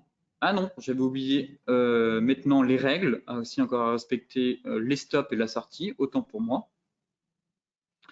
Alors le stop, il y a deux critères qui invalident la divergence. Alors il y a lorsque le cours fait un nouveau plus bas ou un nouveau plus haut dans le cas d'une divergence baissière. Effectivement, on vient chercher notre stop. Lorsque la ligne de divergence est cassée en clôture de bourgie, il y avait aussi la ligne de divergence donc, qui correspond quand vous prolongez les deux sommets ou les deux tops avec votre ligne de tendance, ou quand on repasse la zone de neutralité en dessous ou au-dessus des 50 alors qu'on l'a cassé juste avant. Voilà, il faut donc mettre un stop sous le plus bas précédent.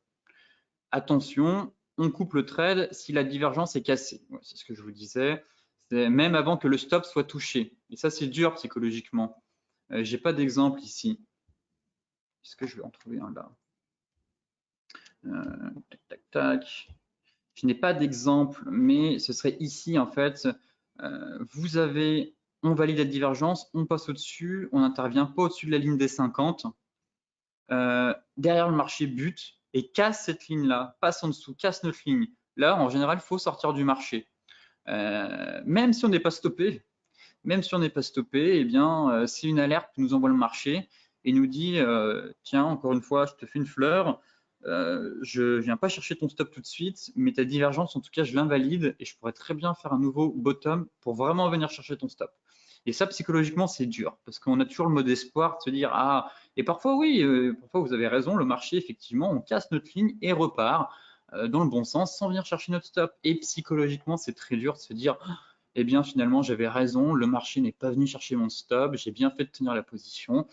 Mais pareil, question de probabilité sur du long terme, quand le marché n'est pas réussi à venir, n'a pas atteint les retracements de 50%, n'est pas atteint votre ligne de neutralité à 50 et quand même qu'il casse votre ligne de tendance, eh bien il faut sortir du marché, prendre sa perte et se dire peut-être merci, eh bien, je prends peut-être 50% de perte au lieu de perdre la totalité de mon trade. Mais psychologiquement, je vous avoue que c'est très dur à faire parce que on garde en tête le mode espoir qui domine souvent les émotions des traders parfois aguerris, mais souvent surtout des débutants.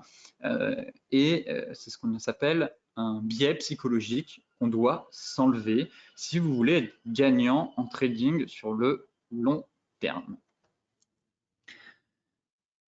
Alors, concernant les sorties, eh bien, les conditions pour sortir de position, eh bien, ce sera l'atteinte de la zone extrême opposée sur le RSI, couplée à une sortie de cette zone. Je vous avais dit que si l'indicateur, la ligne 50 n'était pas refranchie et qu'on avait atteint les 50% de retracement de Fibonacci, eh bien, vous laissez courir un petit reliquat de votre trade en direction de la zone extrême opposée et vous attendez que l'indicateur soit il sorte de la zone pour dire tiens, finalement, on s'essouffle, ou soit, si vous prolongez votre trendline, comme on a vu sur le pétrole et le NZD face au yen japonais, vous attendez la cassure. Voilà une astuce qui permet de sortir du marché simplement et efficacement. La ligne de 50 de l'indicateur cassée puis croisée dans le sens inverse, effectivement, bon, ça on l'a vu ensemble, je vous l'ai expliqué en long et en large. Maintenant, vous connaissez l'importance de la ligne de neutralité, que ce soit sur les indicateurs non bornés et bornés, donc je ne reviendrai pas dessus. Ligne de divergence cassée, eh bien, on prolonge la divergence sur l'indicateur. Eh bien, c'est ce que je viens de vous dire juste avant, tout simplement sur le NZD face au yen japonais et sur le pétrole pour prolonger le trade. Et tout simplement, eh bien, ce sera de viser le retracement de Fibonacci de 50% de la vague précédente, puis tenir le trade tant que nos conditions de sortie précédentes n'apparaissent pas. Voilà, on prend, soit vous prenez toute la position à 50%, vous dites non, finalement, bon, psychologiquement, c'est un trade dur à tenir, je préfère prendre toute la position à 50%, pourquoi pas, c'est très bien aussi. Si vous dites, je sens que le marché pourrait peut-être finalement déclencher une vague un peu plus importante, je sors 50% de la position, je mets mon stop ABE, je me garde un petit reliquat et on voit ce que ça donne tant que les conditions juste au-dessus, eh bien, n'apparaissent pas. Et une fois qu'elles apparaissent, tiens, j'en ai une, ah tiens, c'est là, ah tiens, c'est là, finalement, je sors de position et peut-être que vous êtes sorti sur le ratio de 61,8 et que vous avez gardé un petit reliquat. Et c'est ce petit reliquat, sur le long terme, qui fera la différence quand vous aurez des gros mouvements de marché où il est intéressant de garder un petit bout de position. Alors, j'ai terminé mon explication sur les divergences. Il nous reste 20 minutes pour répondre à vos questions, mais à peu près un peu moins, un quart d'heure. Je veux vraiment pas que ce soit trop long le webinaire. Donc un quart d'heure pour répondre à vos questions, si vous avez des questions, et faire un peu de live très rapidement, parce que je pensais pas que finalement j'ai beaucoup parlé, j'avais beaucoup d'informations à vous donner, et je ne pensais pas faire autant, je pensais faire un peu plus de live. Donc, si vous avez des questions, n'hésitez pas, sinon bien sûr je réponds à toutes vos questions sur Twitter. Je sais que certains d'entre vous viennent me voir, me posent des questions, m'envoient des graphiques, donc je réponds généralement à tout le monde. Donc n'hésitez pas là, si vous avez des éléments que vous n'avez pas compris, c'est le moment d'en profiter et de me poser toutes les questions au sujet des divergences. Alors, si j'arrive à agrandir ça.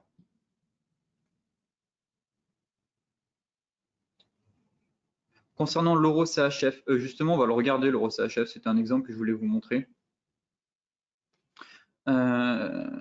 Super Webi, super instructif. Merci Roger. Votre satisfaction est ma source de motivation, j'ai envie de vous dire. Si ça vous a plu, tant mieux. Pour la divergence du stochastique, est-ce qu'elle est aussi invalidée si le creux est en dessous des 5? Oui, oui, on est sur un indicateur borné. Donc si le bruit, votre second creux, votre second sommet entre les deux creux ou les deux tops du marché dans les zones de survente ou de surachat est en dessous des 50, certains vous diront oui, c'est une divergence. Moi, je ne la considère pas. C'est un filtre que je mets, tout simplement. Je l'invalide parce que c'est un indicateur borné et que l'indicateur ne doit pas repasser sur la ligne de neutralité. Alors que sur l'AMACD et le momentum, vous prenez votre ligne à 0. Si le marché franchit la ligne à 0, ce n'est absolument pas grave. Votre divergence est validée. C'est pour ça, c'est toute la différence qu'il y a. C'est le seul concept que j'ai étudié vraiment sur la MACD et le momentum. Tous les critères que je vous ai dit là, je ne les ai pas étudiés sur les autres indicateurs. J'ai juste étudié la ligne de neutralité qui faisait la différence tout simplement entre l'indicateur borné et non borné. Et c'est ça qui fait la différence. C'est le passage ou non de l'indicateur sur cette ligne de neutralité. Et donc, sur le stochastique, même condition que sur le RSI, indicateur borné. Faites très attention et c'est le point, j'ai envie de dire, le plus important à retenir dans ce webinaire. Si vous avez retenu ça, derrière, eh bien, vous aurez une meilleure compréhension du fonctionnement de l'indicateur et du mécanisme et des différences qu'il y a entre la MACD, le momentum et le RSI et le stochastique. Moi, un indicateur borné, essentiellement, c'est stochastique et RSI. Après, derrière, j'utilise surtout l'Ishimoku. J'aime bien compléter avec un RSI, tout simplement parce que c'est l'indicateur, honnêtement, que j'ai le plus étudié. Mais vous avez un indicateur non borné, il y a le ROC, il y a le momentum, la MACD, il y en a plein, je ne les connais pas tous. RSI 14, oui, moi je me mets en 14 essentiellement, il y en a qui peuvent se mettre en 9. Bon, moi j'aime bien le 14 en général, ça me convient plutôt bien. J'ai un peu tout essayé, mais le 14 dans l'ensemble, je suis assez satisfait des résultats que ça donne. Alors, est-ce que les divs ne sont pertinentes qu'en zone de surachat et de survente? Oui, oui. Il faut qu'elles apparaissent dans des zones de surachat et de survente. Si elles apparaissent, vous avez un creux de marché ici. Voilà, vous avez un creux de marché. Et ah oui, j'ai oublié de vous dire un élément hyper important que beaucoup oublient. Je vais vous montrer ça en live, en fait, ce sera plus simple. On va faire un peu de live. Les divergences se tracent sur les clôtures des bougies. Et stochastique, vous prenez 14,33 ou 5,33. Et alors, stochastique, Geoffrey, si tu peux répondre, si tu es encore là, je t'avais donné à toi les caractéristiques du stochastique. Je me souviens plus ce que je t'avais dit concernant le stochastique, parce que tu voulais l'utiliser. Donc, si tu es encore dans ce live, tu étais présent tout à l'heure, eh bien, rappelle-moi, il me semble que c'était en 14.3.3 ou 14.5.3. Je me souviens plus, il faudrait que je regarde le paramétrage que je mets concernant le stochastique. On va faire un peu de live, très rapidement, pour voir un peu ce qui se passe sur les marchés. Oui, c'était 14.5.3. Ok, merci Geoffrey. Donc c'est 14.5.3 concernant le stochastique, ce que j'utilise. Et le RSI 4. Mais j'utilise très rarement le stochastique, je l'ai un peu étudié sous cette condition-là, mais vraiment plus RSI, c'est celui que je connais le mieux. Très bien, il nous reste, allez, 10 petites minutes. N'hésitez pas à poser vos questions. Oui, 14 pour toutes les unités de temps là-dessus, pas de doute. À poser vos questions concernant les divergences. On va quand même se faire quelques-unes. Euro-USD très rapidement pour vous mettre en situation.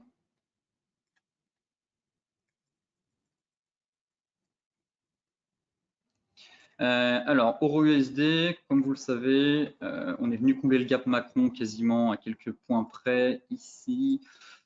D'où l'importance de noter les zones. Voilà, on est venu combler le gap Macron qui était laissé ouvert ici à quasiment 1,070. Donc on est sur une zone. Hein. Je l'évoquais ce matin dans le briefing des marchés. Vous voyez que ici on a une zone de support. Si je me mets juste là, clairement, allez, prends-moi ça, voilà. Là, on est venu chercher ici, ici, ça correspond au gap. On est sur un niveau de prix. Donc on est sur une zone ici, une zone de support. Derrière, on est venu combler notre gap et on a notre oblique qui passe par tous les plus bas, qui vient renforcer ce niveau technique. On a une chute de 300 pips assez vertigineuse sur, je compte pas celle-là, on a bien plus, mais je compte vraiment la vraie chute sans aucun rebond, c'est des 1,11 au 1,08 presque, 1,0780. Vous voyez qu'on est sur zone de support ici. Il manque encore quelques pips. On est venu, en vrai, il manque 5 pips pour vraiment venir combler le gap parfaitement. Bon, 5 pips, c'est pas énorme, mais bon, peut-être que le marché va y aller. Toutefois, on est sur une zone. Et si le marché doit rebondir, c'est ici. Sinon, c'est direction les abysses. Toutefois, si il n'y a pas de rebond. Mais je m'attends quand même à un rebond du marché sur cette zone parce qu'on est sur une zone, un support hebdomadaire horizontal, notre oblique, et on est enfin venu chercher le gap Macron. En 4 heures, je me dis, tiens, très bien, les indicateurs commencent à arriver en survente. En 4 heures, eh bien, je note ma divergence qui est en train de se former juste ici. Voilà, on est sur une zone, les éléments que je vous ai cités plus tôt, on est sur une zone et j'ai ma divergence qui est en train de se former parfaitement ici. Là, si je la trace. Et donc, je vais attendre la cassure du bruit. Donc, on est en dessous des 40, donc notre bruit est à 35. Et si éventuellement on a une cassure au-dessus des 35, eh ben, j'aurai un signal de retournement qui me dira, tiens, il y a peut-être moyen de prendre un rebond sur l'euro-dollar pour viser les 1,08. Après, je ne m'attends pas non plus, je vous avoue que là, au niveau des retracements de Fibonacci, ça fait un rebond technique en direction des 1,09 si elle est validée. Là-dessus, je suis sceptique. Je vous le dis. Je m'attends plus à un rebond en direction des 1,8 pour commencer. On va y aller step by step. Mais pourquoi pas, hein. Ma foi, sur le pétrole, j'étais aussi sceptique. Derrière, on a eu une remontada. Mais voilà, premier niveau à aller chercher, c'est quand même, ce serait ce niveau-là, les 1,0848 et derrière les 1,0930, puis les indices, le seuil psychologique. Donc, step by step. On va attendre que la divergence se valide. Mais en tout cas, voilà comment on travaille une divergence sur zone sur cette paire. Alors, oui, est-ce qu'on peut utiliser un plat Kijun pour confirmer les 50% Fibo de tout à l'heure? Oui, bien sûr. Parfois, vous allez voir sur le pétrole. Bah, tiens, on va faire le pétrole pour te montrer.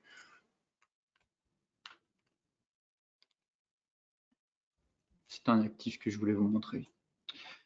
Le pétrole, eh bien voilà, divergence haussière, pour moi l'objectif va être atteint. C'était quasiment là ma vague de baisse. Bon, j'ai pas pris celle-là, j'ai pris celle-là ici. C'était les 59 divergences haussières. Vous voyez que le bruit ici, eh ben, il est dans la zone de survente. Donc j'attends que l'indicateur sorte de la zone de survente. On est validé sur ce champ de biais japonais. On valide, le stop se plaçait en dessous. Derrière, en hebdomadaire, on avait quand même, encore une fois, on était sur une zone, puisqu'on avait notre oblique baissière qui passe par tous les plus bas depuis 2016, 2017, 2018 et 2020. Et on est venu prendre appui dessus en faisant un magnifique avalement aussi. Donc, encore une fois, une divergence sur zone qui intervient sur un niveau de prix.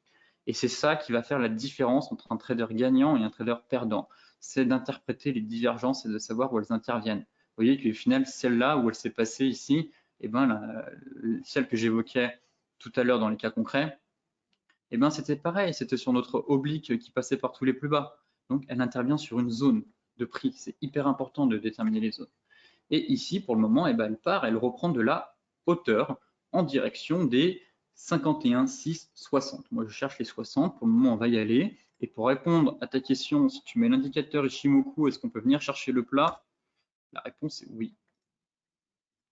Voilà, le plat de l'indicateur, le plat Kijun correspond aux 50% de retracement de la dernière vague de baisse, qui permet de te donner un objectif, avec un excès sur mèche, je pense, au niveau des 60.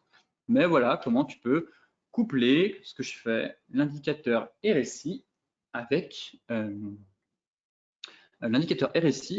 l'Ishimoku. Voilà un exemple parfait sur le pétrole.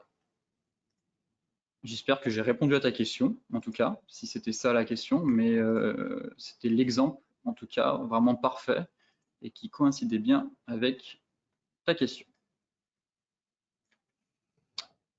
Euro CHF. Euro CHF.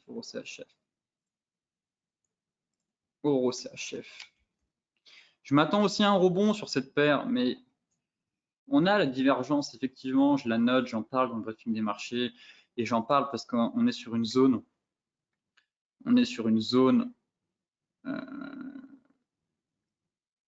voilà, on est sur la zone, je me dis, bon, si rebond il y a, c'est ici, on est sur un support mensuel, je me suis mis en mensuel, on est sur une zone de prix, donc pareil, j'ai une divergence sur une zone de prix, un support mensuel, je ne parle pas d'un support horaire, je ne parle pas d'un support 15 minutes, je parle d'un support mensuel, on est sur un gros niveau de prix, je me dis que derrière, si on enfonce ce niveau, c'est direction les 1,04, même si la dynamique de fond reste très baissière, on perd, le franc suisse gagne plus de 11% depuis le mois d'avril. Certes, je n'émets aucun doute sur le fait que la dynamique de fond est baissière. Toutefois, un rebond technique me semble légitime. Et s'il doit avoir lieu, eh bien, je ne vois pas. Enfin, il devrait avoir lieu sur la zone de support mensuel qui est juste ici. Voilà, actuellement on est en dessous, mais bon, on est sur une zone de support mensuel, donc là ça pourrait très bien être de la mèche. Si je me mets en hebdomadaire, voilà, ici pour le moment on a fait une belle mèche la semaine dernière, au final on a réussi à sauver le niveau et on a clôturé au-dessus. Est-ce qu'on fait encore une mèche? Toute la difficulté de l'euro CHF et la divergence est en place. Je l'ai vu, je l'ai noté, divergence aussi, mais ça se trouve, elle va être complètement invalidée. Vous voyez que c'est un peu prématuré. Peut-être que là, en 4 heures, on va se faire un double bottom. Je me disais aussi, mais ça ne veut pas prendre, malheureusement. Voilà, je note ici le double bottom, mais qui n'est pas validé. Donc, si on valide le double bottom 4 heures, peut-être que finalement, on va reprendre de la hauteur et qu'on va justement valider notre divergence haussière qui va casser le bruit grâce au double bottom et ainsi reprendre de la hauteur. Vous voyez, c'est un peu mon raisonnement que j'ai actuellement, mais je n'anticipe pas parce que pour le moment, le marché ne me donne pas les signaux concernant cette hypothèse que j'ai sur l'euro CHF. Mais la divergence est là. Maintenant, il reste à patienter et se dire, eh bien, j'attends la cassure du bruit pour rentrer en position. Et pareil, là, les 50%, c'est pour ça que j'ai du mal à me dire 50%, c'est les 1,0822. J'ai du mal à me dire que l'euro va rebondir aussi fort vu le contexte. En fait, c'est que là, si on regarde que le technique, je vous dis oui, on va à 1,0822 si la divergence est validée, mais vu le contexte économique, vu actuellement avec le coronavirus, vu l'année 2019, alors que les bourses étaient haussières et que les investisseurs ont quand même cherché les valeurs refuges, les actifs défensifs, c'est bien qu'ils ont une appréhension, enfin, qu'il se passe quelque chose. C'est que normalement, les actifs, les valeurs refuges sont délaissés dans les périodes d'appétit pour le risque. On se procure les valeurs refuges plus dans les périodes d'aversion au risque. Et que là, un rebond aussi puissant de l'euro en direction des 1,0823, alors que les investisseurs se protègent et diversifient leur portefeuille avec du franc suisse, du gold qui est en train d'exploser, le gold, comme vous pouvez le voir, et pourtant les indices sont sur leur plus haut historique. Mais il y a des craintes qui fait que tout simplement que les investisseurs se couvrent et que voilà, c'est ça qui me met le doute sur cette divergence. Certes, techniquement, elle est super propre, elle apparaît sur zone mensuelle, mais elle n'est pas validée. Mais l'objectif me paraît un peu ambitieux. C'est pour ça que, comme sur l'euro-dollar, si elle est validée, c'est step by step. Repérer les gros niveaux de résistance à 1,072, et puis on verra si le marché arrive à franchir ce niveau. Et pour le moment, on n'anticipe rien. Euro-USD, Euro-CHF, indice. Ah oui, si, je voulais vous montrer quand même quelque chose que je surveille qui est hyper important sur les indices. On verra si ça se passe comme en 2018, en mensuel, mais je surveille ça quand même là-dessus. On ne peut pas l'ignorer. C'est du jamais vu dans l'histoire. On a une magnifique divergence trimestrielle sur les indices. Vous voyez, ici. Alors celle-là, si elle se valide, c'est du jamais vu, hein, je crois. Alors si, on en avait peut-être une petite ici. Sur le Nasdaq, on en a une aussi. Mais on a une magnifique divergence trimestrielle qui est en train de se mettre en place. Peut-être qu'elle va être annulée. Hein, vous savez, il suffit que si le marché, ici, là, il nous fait un top au-dessus de ce niveau, ok, elle est invalidée. Par contre, si le marché nous valide cette divergence, eh bien, vous reprenez la dernière vague de baisse, et si c'est comme au mensuel, on peut aller chercher très bas. Hein, les 50%, c'est les 22 000. Donc ça, c'est vraiment une hypothèse. Ce serait signe noir sur les marchés. Ce serait vraiment élément déclencheur d'un possible retournement de marché haussier après plus de 10 ans de hausse et surtout d'un marché le plus long de l'histoire. Mais pour le moment, voilà, je la note, je l'observe depuis maintenant plusieurs mois, que je vois qu'elle se forme. Elle a fonctionné en mensuel, il y a eu des fondamentaux derrière qui ont déclenché cette divergence. Eh bien, on verra bien si c'est la même chose concernant la divergence trimestrielle sur le Dow Jones et le Nasdaq. Bis repetita, comme en mensuel, on avait 3 divergences sur Nasdaq, S&P, Dow Jones, et c'est exactement le même cas avec Dow Jones, S&P, Nasdaq actuellement, où on a encore une fois une magnifique divergence qui se met en place pour le moment. Donc, à voir si le marché va continuer son ascension fulgurante et m'a validé cette divergence, ou au contraire, on est sur du trimestriel, hein, donc elle peut très bien se déclencher en 2020, il ne faut pas être pressé. Hein. Jusque là, on faisait le chapitre sur les divergences. Donc voilà, ça c'est un élément d'analyse, en tout cas moi que je me sers dans mes analyses pour éventuellement avoir un retournement, une correction de marché. Voilà une divergence trimestrielle. Enfin, pour terminer cette formation, autre élément que j'ai oublié de vous dire et qu'on va regarder tout de suite, ceux qui étaient avec moi dans les stratégies bourse hier ont bien compris ce dont je voulais parler. Comment invalider une divergence? Je vous ai dit, hein, pour invalider les divergences, il faut que si l'indicateur passe en dessous de la ligne de 0, donc ça, c'est pas une divergence. Mais autre élément, j'aurais dû en parler plus tôt, parce que du coup, peut-être que certains d'entre vous vont quitter le webinaire, et j'espère qu'ils écouteront ce replay jusqu'au bout. C'était ici. Bon, on a peut-être une deuxième divergence qui est en train de se mettre en place sur l'euro CAD. Mais hier, quand j'en parlais, on se situait ici. Voilà, c'était quand Voilà, c'était par là. On était au moment de la séance, durant les stratégies bourse, on était ici, vous voyez, pile poil là. Et on me disait, oui, il y a une divergence, effectivement, oui, il y a une divergence. Il est où votre premier creux? Qui se fait à peu près, voilà, ici. Donc, il est ici. Enfin, votre deuxième creux, on a notre bruit qui est là. Notre deuxième creux est bon, ici. Voir si on attend. Ouais, on va dire qu'il est ici. Vous voyez bien que le premier creux par rapport au deuxième creux, si je trace une droite, eh bien, en fait, je la coupe. Je coupe les bougies. Même si je la prends là et que je la prolonge, tout simplement, hop, ici, c'est un peu plus propre, et que je cherche à prolonger cette divergence, eh bien, tout simplement, hop, mince, c'est pas le bon. Voilà, on coupe les bougies. Ça coupe. C'est pas joli, c'est pas beau ça. Ça, c'est pas une bonne divergence. Et derrière, elle a dysfonctionné, hein, vous voyez bien. On est sorti de la zone de survente. Ceux qui ont payé là, bah, ont perdu. Tout simplement. Le marché est venu les stopper. Parce que ce n'est pas une divergence. Quand vous tracez votre trait sur les divergences, il faut qu'elles soient jolies.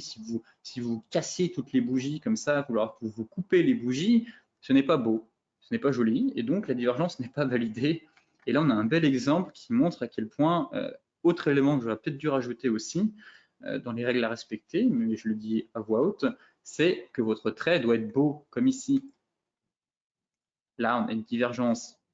Oh, zut. Là, on a une divergence baissière. Je ne coupe pas les bougies. Tout simplement. Là, les bougies. Est-ce que pour tout le monde, le son est bon? J'ai Pierre qui me dit qu'il n'entend rien.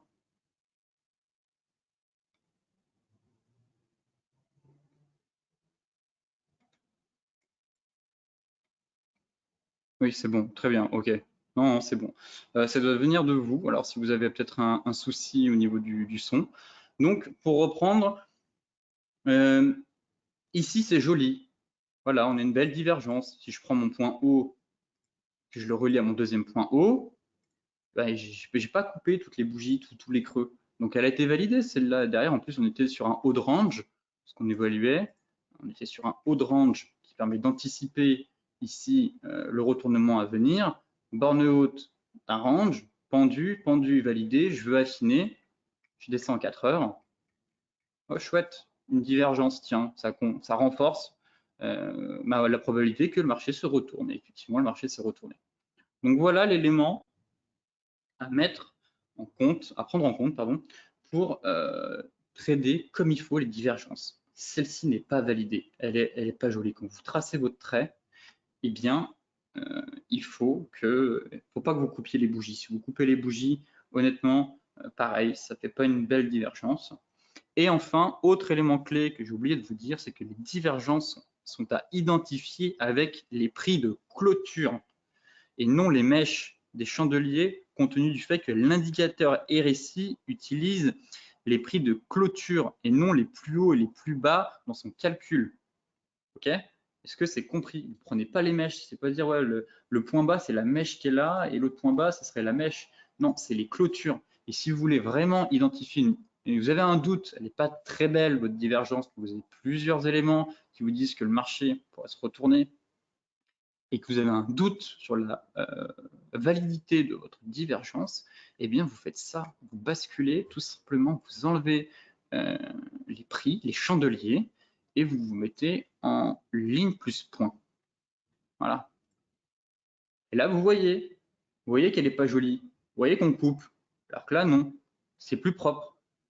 Là, c'est typiquement l'exemple parfait. On voit ici que mon point haut, c'est en clôture, parce que là, je suis sur une autre interface de visualisation des chandeliers.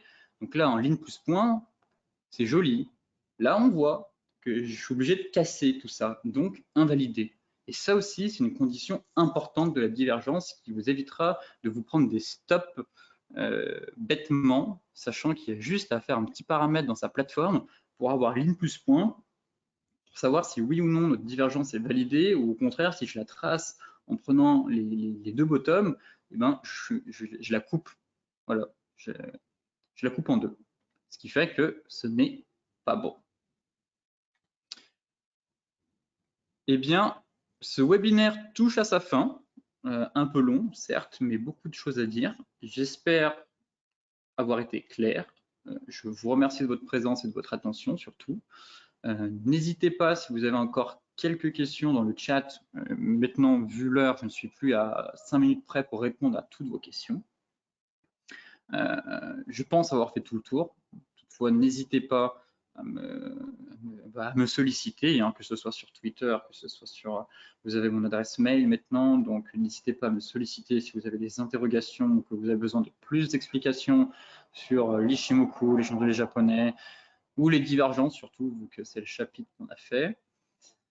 Qu'est-ce que je peux vous dire d'autre? La prochaine formation, on me demande, eh bien, bonne question, je vous laisse le choix, tout simplement.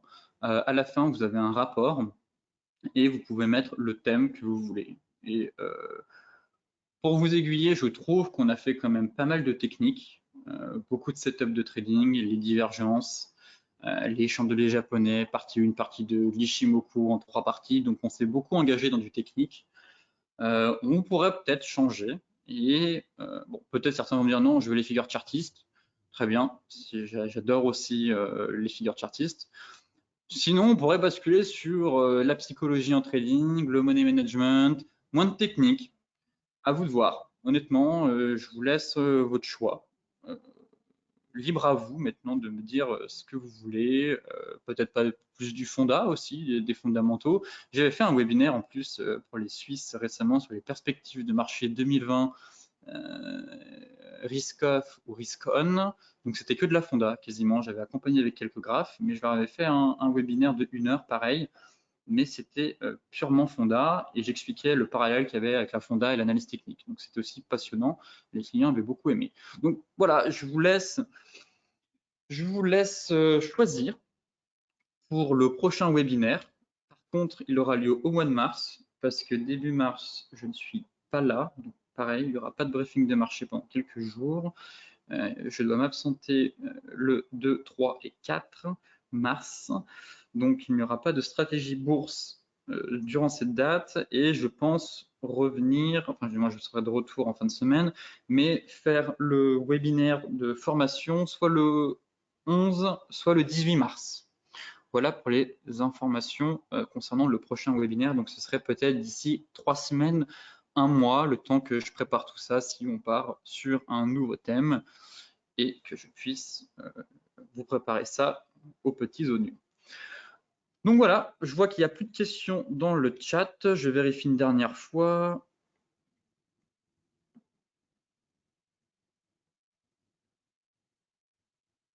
Ok, je pense que j'ai fait le tour. J'ai plus de questions, j'ai répondu à toutes vos questions. En tout cas, j'espère. Sinon, si je les ai, vous étiez beaucoup actifs, enfin, vous étiez très actifs dans le chat. Donc, si jamais j'oublie une question, eh bien, n'oubliez pas, vous avez mon adresse mail, Twitter, vous venez me voir, vous me demandez, et je réponds bien sûr à tout le monde. Eh bien, écoutez, ce webinaire touche à sa fin. Je tenais à vous remercier de votre participation et de votre présence. Le replay sera disponible d'ici ce soir ou demain matin au plus tard. Mais voilà, vous le retrouverez sur la chaîne YouTube et bien sûr sur la playlist DailyFX Université. Sur ce, c'était un réel plaisir de faire et de partager mes connaissances sur l'indicateur RSI. Je vous souhaite à toutes et à tous une très belle fin de journée, de très bons trades. Et on se retrouve soit demain pour le briefing des marchés, soit la semaine prochaine pour les stratégies bourse. Sinon, pour les autres, je vous dis à dans un mois pour la nouvelle formation au trading.